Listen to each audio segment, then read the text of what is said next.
제가 며칠 전 환자분을 한 분 봤는데요. 임신한 지 얼마 안 된 이런 임신부가 저희 병원에 왔어요. 근데 남편과 같이 왔습니다. 그 이유는 뭐냐면 임신해서 얼마 있다 이제 감기를 걸렸던 모양이에요. 약도 제대로 쓰지 못하겠죠. 그래서 콧물도 나고 뭐 그러다가 어느 순간에 이 감기가 축농증으로 변했던 거예요. 그래서 축농증이 생겨서 머리가 찌끈찌끈 아프고 코도 막히고 코에서 냄새도 나고 또 귀도 아프고 막 정신이 하나도 없는 거죠.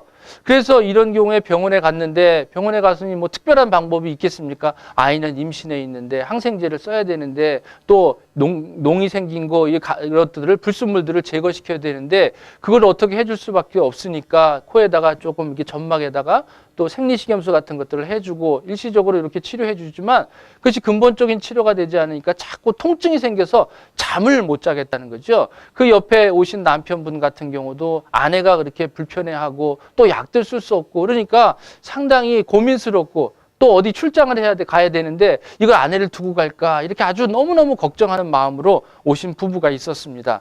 자, 이런 경우에 이제 축농증에 대해서 오늘 좀 알아볼 텐데요. 축농증이란 말 그대로 농이 뭉쳐 있다는 거거든요. 어딘가에 불순물이나 나쁜 물질들이 한 곳에 정체되어 있다는 거죠. 이거를 부비동염이라고 이야기를 합니다. 이제 급성적으로 생겼으니까 급성 부비동염이겠고 그것이 만성적으로 되면 만성 부비동염이라고 하는 거죠. 대개 이제 급성 부비동염은 감기 뒤끝에 생기는 경우가 많아요. 그래서 아이들 경우도 많이 생기지만 어른들도 생기죠. 특히 이제 면역력이 떨어지면 이런 증상이 생기게 됩니다. 자, 부비동이라는 것이 뭐냐면 부비동이라는 건 뭐냐면 코 옆에 있는 구멍이라는 거예요. 우리는 코를 중심으로 해서 전두동이라는 게 있고 그 다음에 상악동이라는 게 있고 저평골동, 사골동 이렇게 네 가지가 있는데 제일 많이 생기는 것은 요 상악동이라는 부위하고요. 그 다음에 요 전두골동이라는 것이 있는데 그 안에 농이 차는 거죠.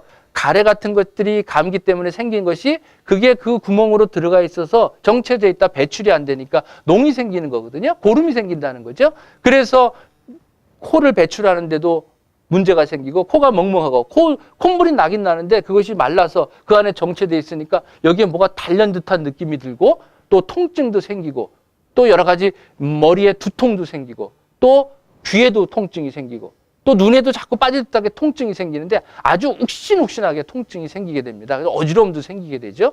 자, 이런 경우에는 이제 2차적으로 천식이나 귀에 문제도 생길 수 있지만 위험한 거는 이게 뇌로 들어갔을 때 문제를 생기게 되겠죠. 자, 이런 부분도 신혼부부 같은 경우 이렇게 임신한 부인 같은 경우도 이게 뇌로 들어가면 상당히 어렵지 않습니까? 나중에 또 수술해야 되는 이런 문제도 생기니까 어떻게든지 치료하게 되는데 이런 경우에 어떤 도움을 줄 수 있을까? 축농증에는 어떻게 급성적으로 생겼을 때 도움을 줄 수 있을까? 거기에 대해서 좀 알아보도록 하겠습니다. 먼저 감기 같은 것들은 면역력이 떨어지고 과래서 생기는 거니까 제일 우선이 뭐이겠어요? 휴식하는 것입니다. 충분하게 휴식을 취하시고요. 그 다음에 이런 가래나 또는 이 고름이 정체되어 있는 것들을 빼내려면 그것들을 좀 물컹물컹해서 쉽게 배출시켜 줄 그럴 필요가 있겠죠. 그렇기 때문에 따뜻한 스팀 타월 같은 것들을 코 주위에다가 놓게 되면 그곳에서 좀 점액을 배출시켜 주는데 상당히 도움을 줄 수가 있겠죠. 통증이 막 심하다고 여기다가 차가운 거 대주시면 안 되겠고요.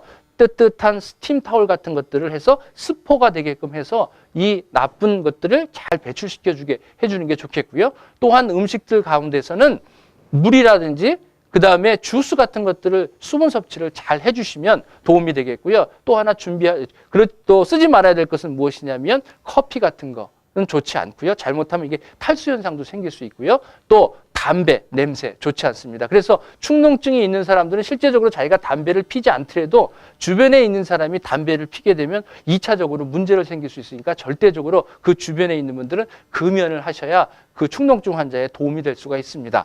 또한 축농증 부분에는 코에 생리식염수를 소통을 시켜서 소독을 시켜줄 필요가 있는데요. 어떤 분들은 생리식염수를 쓰지 않고 소금을 아주 진하게 해서 소금을 갖고 이 코에다가 집어넣게 되는데 그런 경우에는 점막에 손실을 줄 수 있기 때문에 항상 생리식염수를 해주시는 게 좋고 전문가가 아니면 사실 이렇게 하지 않는 것이 좋습니다. 아울러서 주변의 공기를 깨끗하게 해주고 가습기를 좀 틀어주셔서 또 건조하지 않게 해주는 것도 하나의 방법이라고 될 수 있습니다. 무엇보다도 안정을 취하면서 가습시켜주는 그런 치료 방법을 도우게 되면 축농증에 도움을 줄 수 있습니다.